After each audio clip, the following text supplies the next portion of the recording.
여러분, 솔직히 요즘 이런 생각 자주 들지 않으십니까? 왜 이렇게 사람들 눈치 보는 게 피곤해졌을까? 예전에는 다 맞춰주고도 괜찮았는데, 이제는 한 명 한 명 신경 쓰는 것조차 마음이 무겁습니다. 거절 한 번 못하고 불편해도 웃고 상처받아도 괜찮은 척하며 살아온 세월이 어느새 몇십 년입니다. 그런데 이상한 건 그렇게 살아왔는데도 마음 한구석은 늘 텅 빈 것처럼 허전하다는 겁니다. 사람들에게 잘 보이려 애쓰는 마음은 사실 착함이라기보다 불안해서 시작될 때가 많습니다. 미움받을까봐, 관계가 끊어질까봐, 내가 부족해 보일까봐, 그 불안을 감추려고 더 친절해지고, 더 웃고, 더 맞춰주게 됩니다. 그러다 보면 어느새 진짜 내 마음은 어디로 갔는지 모르게 됩니다. 오늘은 그 불안을 탓하려는 시간이 아닙니다. 다만 그 불안이 왜 당신을 여기까지 데려왔는지, 그리고 이제는 어디까지는 더 이상 안고 가지 않아도 되는지 조용히 살펴보려 합니다. 모두에게 잘 보이려 애쓰는 삶이 왜 이렇게 버거워졌는지, 그리고 이제는 모두에게 잘 보이려 애쓰지 않아도 되는 이유를 함께 이야기해 보려 합니다. 이 영상을 끝까지 들으시면 지금까지 왜 그렇게 지쳐왔는지, 무엇을 내려놓아도 괜찮은지, 앞으로는 어떤 관계까지는 품고 어디서부터는 물러나도 되는지 스스로 기준을 세우실 수 있을 겁니다. 여러분 편에서 천천히 걸어가 보겠습니다. 같이 가시죠. 우리 세대는 이렇게 배우며 자랐습니다. 착하게 살아라. 튀지 마라. 사람들한테 미움받지 마라. 그래서 우리는 평생 그렇게 살았습니다. 거절하지 못했고, 불편해도 웃었고, 상처받아도 참고 넘겼습니다. 누군가 무리한 부탁을 해도 괜찮다고 했고, 뒤에서 험담을 들어도 설마 나를 그렇게까지 생각하겠어? 하며 넘겼습니다. 그게 당연한 줄 알았습니다.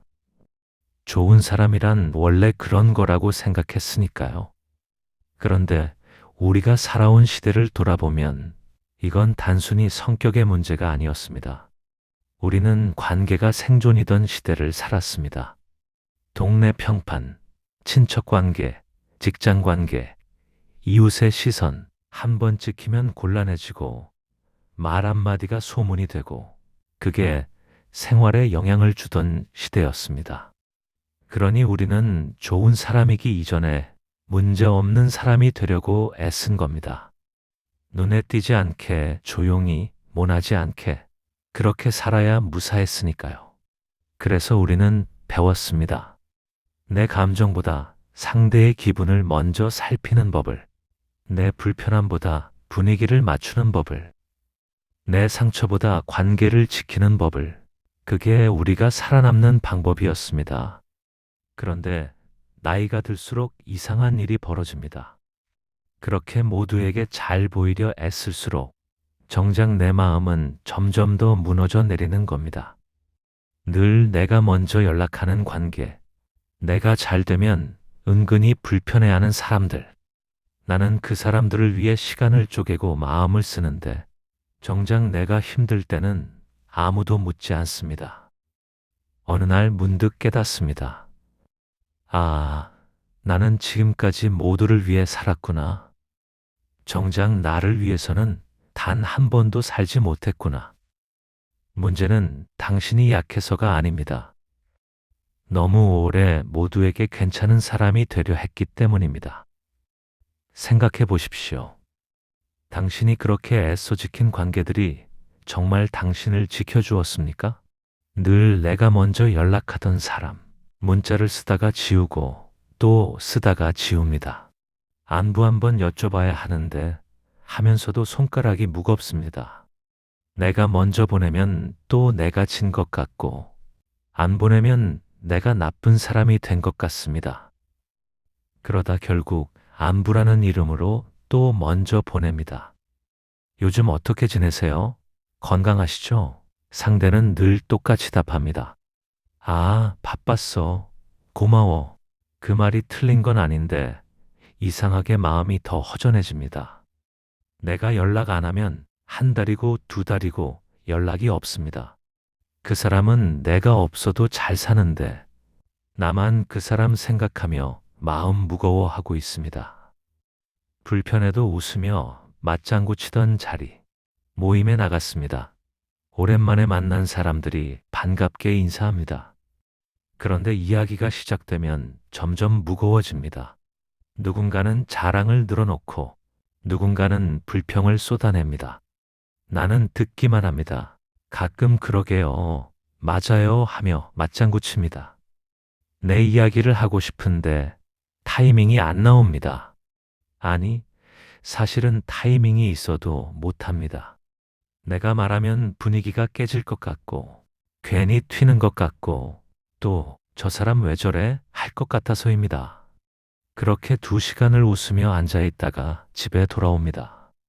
현관문을 열고 들어서는 순간 온몸이 무겁습니다. 왜 나는 거기서 내 마음을 솔직하게 말하지 못했을까? 자책만 남습니다. 그리고 다음에도 또 그럴 거라는 걸 압니다. 뒤에서 험담당해도 넘겼던 기억. 설마 나를 그렇게까지 생각하겠어? 그렇게 믿었습니다. 뒤에서 뭐라 하든 오해가 있든 언젠가 풀리겠지 하고 넘겼습니다. 그런데 어느 날 다른 사람 입을 통해 그 말을 듣게 됩니다. 그 사람이 당신 얘기 이렇게 하던데요. 가슴이 철렁 내려앉습니다. 아, 그 사람이 날 그렇게 생각했구나. 더 놀라운 건 그 사람은 내 앞에서는 한 번도 그런 내색을 안 했다는 겁니다. 웃으며 인사하고 친절하게 대하고 그러면서도 뒤에서는 그런 말을 하고 다녔습니다. 내가 뭘 잘못했을까? 밤새 생각해봐도 답이 안 나옵니다. 아니, 사실은 압니다. 내가 잘못한 게 아니라는 걸. 다만 그 사람이 필요한 건 나의 진심이 아니라 나를 통해 자신을 확인하는 것뿐이었다는 걸. 혹시 지금 마음이 조금 불편해지셨나요? 괜찮습니다. 오늘은 누굴 미워하자는 이야기가 아니라 내 마음의 경계선을 확인하는 시간입니다. 내가 잘 되면 불편해하던 사람들, 좋은 소식이 생겼습니다. 오랜만에 기쁜 일이었습니다. 자식이 좋은 곳에 취직했다든지, 손주가 상을 받았다든지, 아니면 내가 뭔가 새로운 일을 시작했다든지, 그 기쁨을 나누고 싶어서 가까운 사람들에게 말했습니다. 그런데 돌아오는 반응이 이상합니다. 아, 그래? 잘 됐네. 말은 그렇게 하는데 표정이 어둡습니다. 축하한다면서도 은근히 꺾으려 합니다. 근데 요즘 그게 쉽지 않던데? 다른 사람들도 그러다가 힘들어 하더라. 왜 내 기쁨이 그 사람을 불편하게 만들까요? 나는 그 사람이 잘 될 때 진심으로 축하했는데 왜 그 사람은 내가 잘 되면 불편해 할까요? 그제야 깨닫습니다. 그 사람이 원한 건 나와의 관계가 아니라 나보다 우위에 있는 자리였다는 걸. 그런데 가장 큰 문제는 이겁니다. 그 사람들이 나빴다는 게 아닙니다. 내가 나를 계속 뒤로 미뤘다는 점입니다. 나는 내 감정을 숨기고 내 불편함을 참고 내 상처를 덮으면서까지 모두에게 괜찮은 사람으로 보이려 애썼습니다. 그 과정에서 정작 나는 점점 사라져갔습니다. 사람들은 내 진심을 몰랐습니다. 왜냐하면 나조차 내 진심을 드러낸 적이 없었으니까요. 19세기 독일 철학자 아르투어 쇼펜하우어는 인간관계를 마음의 문제가 아니라 의지의 충돌로 보았습니다. 그의 시선을 빌리면 이렇습니다. 누군가는 당신에게서 위로를 원하고, 누군가는 당신에게서 인정을 바라고, 누군가는 당신에게서 자신의 우월함을 확인하고 싶어 합니다. 그들은 각자의 필요에 따라 당신을 대합니다. 인간은 각자 서로 다른 욕구를 가진 존재입니다. 이 욕구들이 만날 때 자연스럽게 마찰과 피로가 생깁니다. 그런데 당신은 그 모든 기대를 맞춰주려 애씁니다. 위로가 필요한 사람에겐 따뜻하게, 인정이 필요한 사람에겐 칭찬을, 우월함이 필요한 사람에겐 한 발 물러서서 고개를 숙입니다. 그렇게 모두의 기대를 맞춰주다 보면 정작 나는 어디로 가야 할지 모르게 됩니다. 그의 철학을 따라가다 보면 이런 질문에 닿습니다. 사람 많은 자리가 왜 이렇게 피곤할까? 예전엔 즐거웠습니다. 사람들 만나는 게 좋았고 웃고 떠드는 게 활력이었습니다. 그런데 지금은 다릅니다. 사람이 많을수록 점점 더 소모적으로 느껴집니다. 그 이유는 간단합니다. 이제는 그 자리에서 내가 아닌 다른 누군가의 기대에 맞춘 나를 연기하고 있다는 걸 알게 되었기 때문입니다. 쇼펜하우어는 이런 비유를 남겼습니다. 추운 겨울날, 고슴도치떼가 모여서 서로의 체온으로 추위를 녹이려 합니다. 그런데 가까이 붙으면 서로의 가시에 찔려 아픕니다. 멀어지면 추워집니다. 그래서 고슴도치들은 적당한 거리를 찾아 떨어졌다 붙었다를 반복합니다. 사람도 마찬가지입니다. 가까운 사이일수록 더 많이 기대하고 더 쉽게 서운해합니다. 조금만 연락이 뜸해도 섭섭하고 조금만 관심이 줄어도 상처받습니다.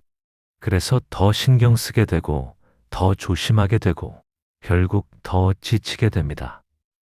멀어지면 그 서운함은 없지만 대신 외롭습니다.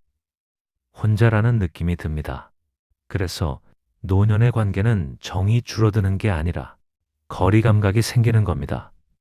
이건 차가워진 게 아닙니다. 오래 살아서 배운 기술입니다. 서로에게 상처 주지 않으면서도 필요할 때 의지할 수 있는 거리. 그 거리를 아는 게 성숙입니다. 젊었을 때는 괜찮았습니다. 사람들이 나를 어떻게 볼까 하는 생각이 부담스럽지 않았습니다. 오히려 그게 동력이었습니다. 더 잘 보이기 위해 노력했고 더 좋은 평가를 받기 위해 애썼습니다. 그런데 나이가 들수록 그 평판이라는 게 점점 버거워집니다. 왜냐하면 이제는 알기 때문입니다. 모든 사람을 만족시키는 건 애초에 불가능하다는 걸. 당신이 아무리 잘해도 누군가는 불만입니다. 당신이 아무리 친절해도 누군가는 저 사람 왜 저래 합니다. 당신이 아무리 배려해도 누군가는 그래도 좀 부족한데 합니다. 평판이라는 건 결국 타인의 해석일 뿐입니다. 나의 진실이 아닙니다. 같은 행동을 해도 누군가는 배려심 있다고 하고 누군가는 눈치 빠르다고 합니다. 같은 말을 해도 누군가는 솔직하다고 하고 누군가는 무례하다고 합니다. 내가 무엇을 하든 그 해석은 상대의 마음 속에서 일어납니다. 나는 통제할 수 없습니다. 평판은 유리창 같습니다. 창에 비친 모습은 늘 흔들립니다. 밖이 어두우면 내가 더 초라해 보이고 햇빛이 강하면 주름만 더 보입니다. 유리창이 문제라기보다 창에 내 인생을 맡기면 늘 흔들리는 겁니다. 쇼펜하우어는 타인의 평판에 인생을 맡기는 순간 우리는 스스로를 타인의 손에 넘긴다고 보았습니다. 그런데 우리는 그 불가능한 일을 붙잡고 평생을 살아왔습니다.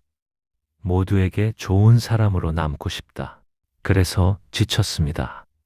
그 무게를 견디다 못해 무너져 내렸습니다. 그런데 신기한 일이 벌어집니다. 모두에게 잘 보이려는 삶을 내려놓는 순간 삶이 가벼워집니다. 말이 줄어듭니다. 설명하지 않아도 되니까요. 이해받지 못해도 괜찮으니까요. 관계가 단순해집니다. 억지로 이어가던 연결들이 자연스럽게 끊어지고 진짜 남아야 할 사람들만 남습니다. 혼자가 편해집니다.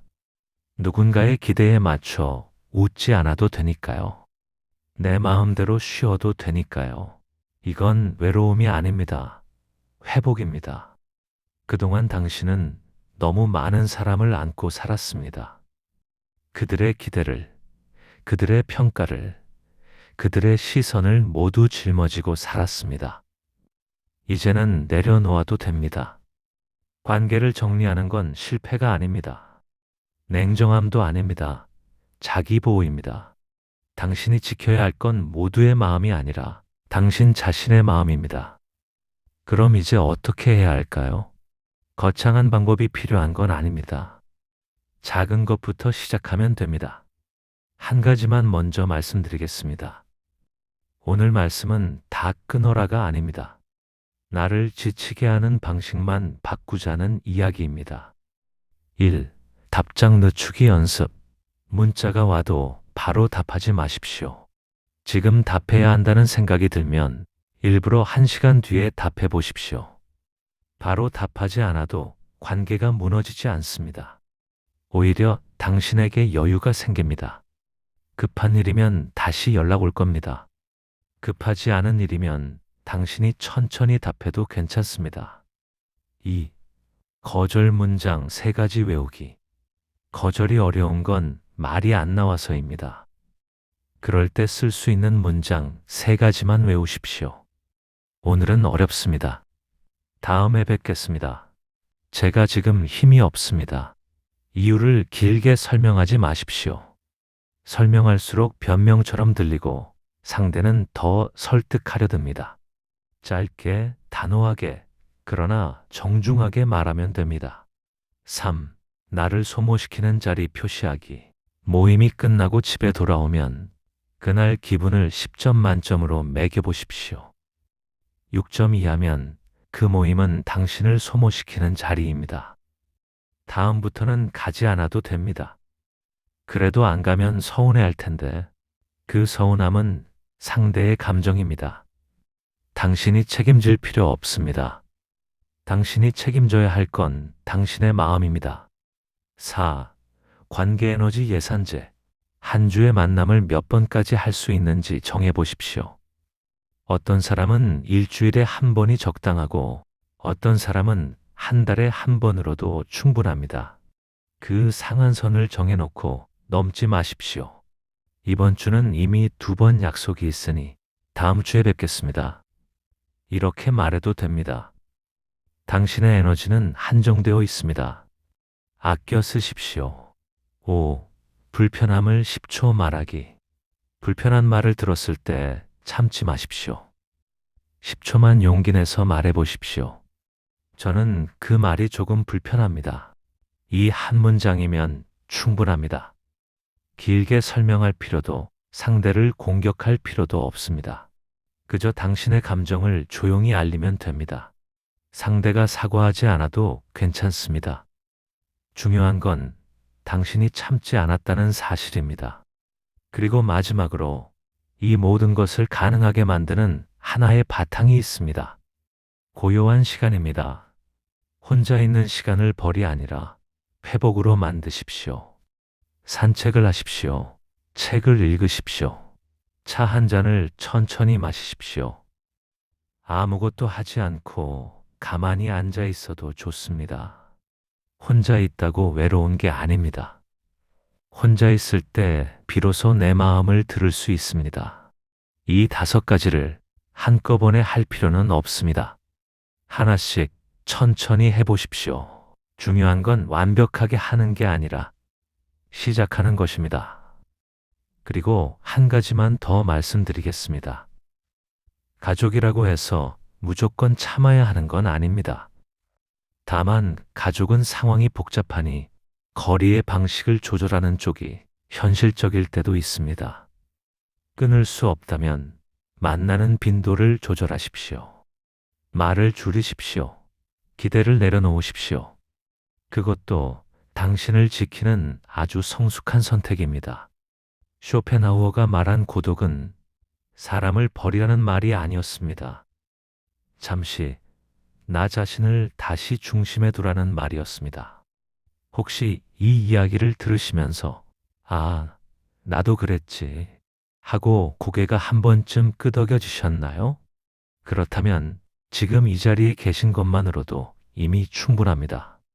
이제는 이렇게 살아도 됩니다. 모든 걸 설명하지 않아도 되고 다 이해받지 않아도 됩니다. 무엇보다 모두에게 잘 보이려 애쓰지 않아도 됩니다. 사실은요, 여러분은 이미 충분히 잘 살아오셨습니다. 착했고, 배려했고, 참아야 할 순간도 많이 참아냈습니다. 그래서 이제는 나 자신에게 조금 더 관대해져도 되는 시기입니다. 모든 사람을 만족시킬 수 없다는 걸 받아들이는 순간, 마음이 조금 가벼워지지 않으셨나요? 그 가벼움이 바로 자유의 시작입니다. 여기서 마지막으로 하나만 조용히 여쭤보고 싶습니다. 지금 이 순간 누구에게 잘 보이느라 가장 애써 오셨나요? 굳이 말로 하지 않으셔도 됩니다. 댓글로 남기지 않으셔도 괜찮습니다. 그냥 오늘은 마음속으로 한 번만 떠올려 보셔도 충분합니다. 황금빛 백일세 채널은 여러분의 마음이 조금 지칠 때 잠깐 들러 숨 한 번 고르고 갈 수 있는 조용한 의자가 되겠습니다. 오늘 영상이 마음에 닿았다면 구독과 좋아요로 함께 고개 한번 끄덕여 주세요. 말하지 못한 마음을 혼자서만 끙끙 앓고 있는 분들께 이 영상이 닿을 수 있는 가장 빠른 방법입니다. 오늘도 여기까지 함께 해주셔서 고맙습니다. 더 좋은 영상으로 찾아뵙겠습니다. 건강하세요.